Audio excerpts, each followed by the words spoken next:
Capítulo 36. Poucos dias depois desse encontro, os jornais anunciavam ao mundo que a esposa do ilustríssimo senhor Thomas Palmer dera à luz a um filho e herdeiro, notícia de grande interesse e satisfação, pelo menos para aqueles amigos íntimos que já o sabiam.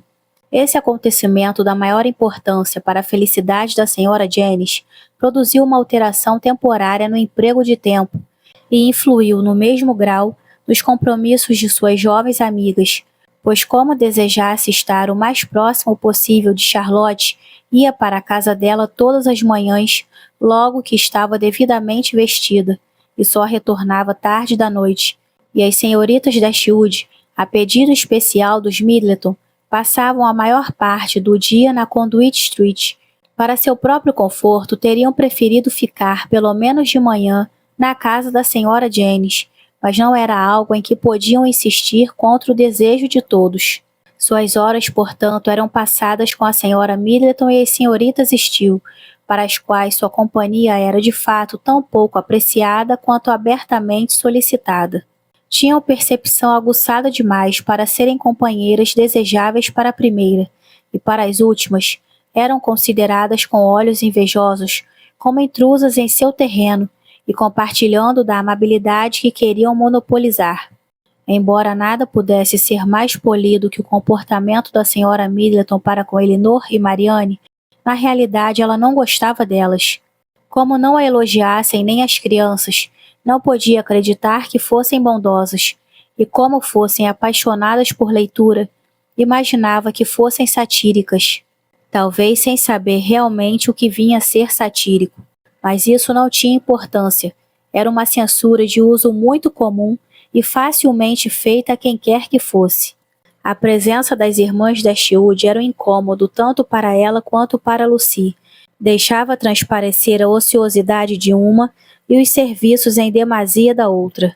A senhora Middleton ficava envergonhada de nada fazer na presença delas, e a adulação que Lucy tinha orgulho de ter imaginado e manifestado em outras ocasiões, se fosse reiterada, temia que elas a desprezassem. A senhorita Steele era das três a que menos se inquietava com a presença delas, e cabia a elas acostumá-la inteiramente a essa presença. Se uma delas só lhe tivesse feito uma descrição completa e minuciosa do caso entre Marianne e o Sr. Willoughby, ela se sentiria amplamente recompensada pelo sacrifício do melhor lugar junto à lareira depois do jantar, que sua chegada ocasionou, mas essa conciliação não era outorgada, pois embora ela às vezes deixasse escapar expressões de pena sobre a irmã para Elinor, e mais de uma vez fizesse uma reflexão sobre a inconstância dos jovens galanteadores diante de Marianne, nenhum efeito produzia, senão um olhar de indiferença da primeira ou de desgosto da última. Um esforço, ainda que mínimo, podia torná-la amiga, se só brincassem com ela sobre o médico, mas estavam tão pouco inclinadas a obsequiá-la, assim como as outras, que se Sir John jantava fora de casa, ela podia passar o dia inteiro sem ouvir qualquer gracejo sobre o assunto, a não ser os que ela se comprazia em conceder-se a si própria. Todos esses ciúmes e descontentamentos, no entanto, eram tão inteiramente insuspeitos à senhora Jennings, que achava encantador ver as moças reunidas, e geralmente se congratulava todas as noites com suas jovens amigas por terem escapado da companhia de uma velhota estúpida.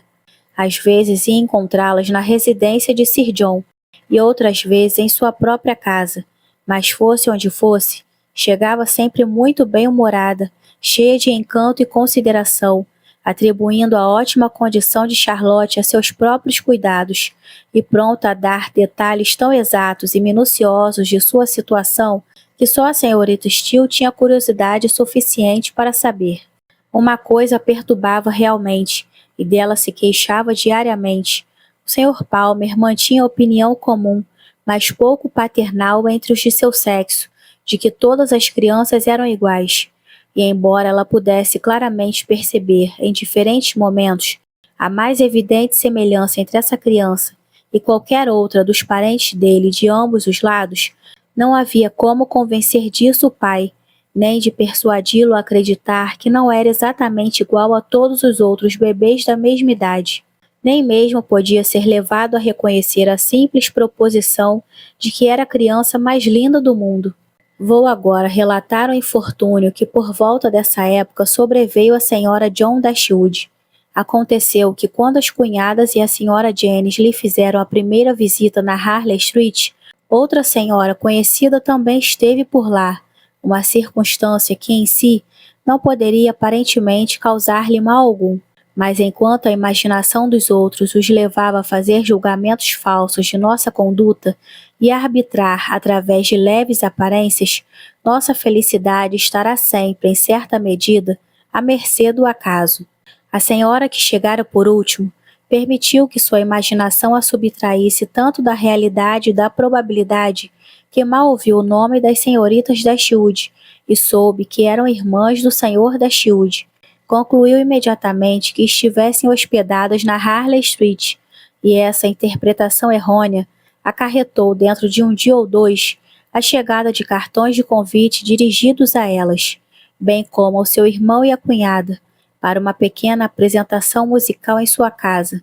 Em consequência disso, a senhora John Dashwood foi obrigada a submeter-se não somente à enorme conveniência de mandar sua carruagem para as senhoritas Dashwood, mas o que era pior ainda, devia sujeitar-se a todo o dissabor de parecer tratá-las com atenção. E quem poderia dizer que não haveriam de esperar sair com ela uma segunda vez? Teria sempre, é verdade, a possibilidade de desapontá-las.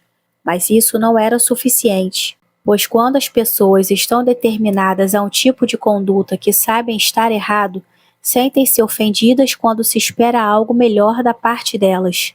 Marianne tinha sido levada aos poucos, de tal modo ao hábito de sair todos os dias, que se tornara indiferente para ela sair ou não, e se preparava calma e mecanicamente para os compromissos de cada noite, embora sem esperar a menor distração de qualquer um deles, e muitas vezes sem saber, até o último momento, aonde a levariam. Tornara-se tão perfeitamente indiferente ao que vestia e à sua aparência, que não conferia metade da consideração durante todo o tempo de sua toilette que a senhorita Steele lhe dispensava nos primeiros 5 minutos em que estavam juntas. Com relação a esta, nada escapava à sua minuciosa observação e curiosidade geral. Via tudo e perguntava tudo. Não ficava em paz até que não soubesse o preço de cada peça do vestuário de Marianne. Podia estimar o número de todos os seus vestidos com mais precisão do que a própria Marianne, e não perdia a esperança de descobrir quanto lhe custava a lavagem de roupa por semana e quanto recebia por ano para gastos pessoais. A impertinência dessa espécie de escrutínios, além disso, era geralmente concluída com elogios, que, embora ditos com brandura, eram considerados por Marianne como a maior impertinência, pois depois de ser submetida ao exame do valor e do feitio de seu vestido, da cor de seus sapatos e do arranjo de seu cabelo, tinha quase a certeza de que a ouviria dizer que jurava que estava elegante demais e ousava dizer que iria fazer muitas conquistas. Com tal estímulo como esse, ela pediu licença para partir na presente ocasião na carruagem do irmão, na qual estavam prontas para entrar 5 minutos depois de parar a porta, pontualidade nada agradável para a cunhada, que as havia precedido à casa de sua conhecida e já estava lá esperando por algum atraso da parte delas, o que poderia ser inconveniente para ela própria ou para o cocheiro. Os acontecimentos da noite não foram dignos de nota. A festa, como outros concertos musicais, compreendia um grande número de pessoas que realmente tinham verdadeiro gosto pela apresentação, e um número muito maior das que não tinham gosto algum. E os próprios músicos eram, como de costume, em sua própria opinião, bem como na de seus amigos mais chegados, o melhor conjunto amador da Inglaterra. Como Elinor não era ligada à música e nem fingia sê-lo, não teve escrúpulos de desviar os olhos do grande piano, sempre que tinha vontade, e livre, mesmo com presença de uma harpa ou de um violoncelo, para fixá-los a bel prazer em qualquer outro objeto da sala. Nenhum desses olhares errantes percebeu entre um grupo de jovens exatamente aquele que lhes dera uma aula sobre paliteiros na loja Grace. Logo em seguida viu-o olhando para ela e conversando familiarmente com seu irmão. Já estava decidida a saber seu nome por meio desse último, quando ambos vieram em sua direção, e John Dashwood apresentou-lhe o Sr. Robert Ferrars. Ela lhe dirigiu a palavra com afável cortesia e curvou a cabeça numa inclinação que lhe assegurou mais claramente do que as palavras poderiam dizer que era exatamente o presunçoso que Lucy havia descrito.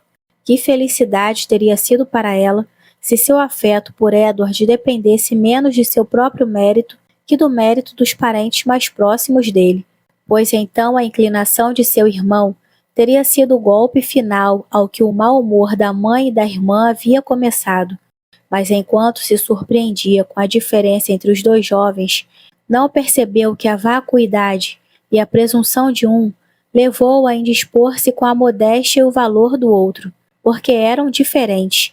O próprio Robert lhe explicou no decurso de uma conversa de 1/4 de hora, pois falando do irmão e lamentando a extrema falta de tato que realmente julgava ser o que o mantinha afastado de convívio social, ele, cândida e generosamente, a atribuía muito menos a qualquer deficiência natural do que ao infortúnio de uma educação particular, ao passo que ele, embora provavelmente sem qualquer superioridade particular ou material por natureza, meramente graças à vantagem de uma escola pública, estava bem preparado para viver na sociedade como qualquer outro homem. Acredito que não é nada mais que isso, e assim falo seguidamente à minha mãe, quando anda aflita por essa razão. Minha querida senhora, sempre lhe digo, fique tranquila, o mal é irremediável agora, e a culpa é inteiramente sua, porque a senhora se deixou persuadir por meu tio contra o seu próprio parecer, a colocar Edward como um tutor particular, no momento mais crítico de sua vida. Se o tivesse mandado à escola como fez comigo, em vez de colocá-lo sob a tutela do Sr. Pratt, tudo isso teria sido evitado. Desse modo é que sempre considero o assunto, e minha mãe está perfeitamente convencida de seu erro. Elinor não se oporia à sua opinião, porque qualquer que pudesse ser sua avaliação geral das vantagens de uma escola pública, não conseguia pensar na permanência de Edward na família do Sr. Pratt com alguma satisfação. Acho que a senhorita reside em Devonshire, foi sua observação seguinte, num chalé próximo a Dulwich. Elinor corrigiu quanto à sua localização, e pareceu-lhe bastante surpreendente que alguém pudesse morar em Devonshire sem viver perto de Dulwich.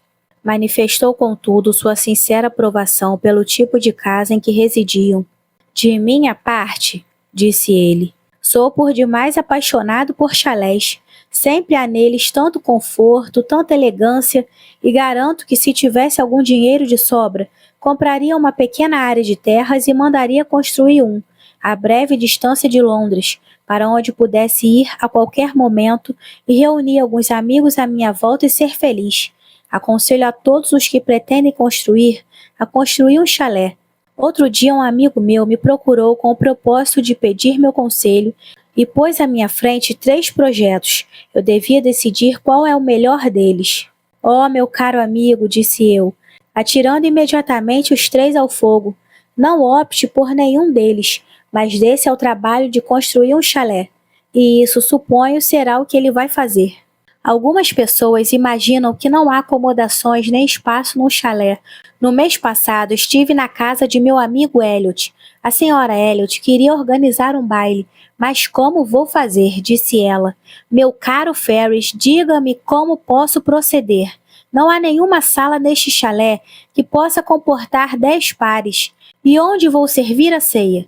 Vi imediatamente que não havia a menor dificuldade, e então eu disse, minha cara senhora Elliot, não se preocupe, na sala de jantar caberão 18 pares com facilidade. Mesa de jogo pode ser disposta na sala de estar, a biblioteca poderá ser aberta para o chá e refresco, e mande servir a ceia no salão. A senhora Elliot ficou encantada com a ideia. Medimos a sala de jantar, e vimos que comportaria exatamente 18 pares, e a questão se arranjou precisamente de acordo com meu plano. Assim, com efeito, se as pessoas souberem como dispor as coisas, todo conforto pode ser desfrutado num chalé como em uma moradia mais espaçosa.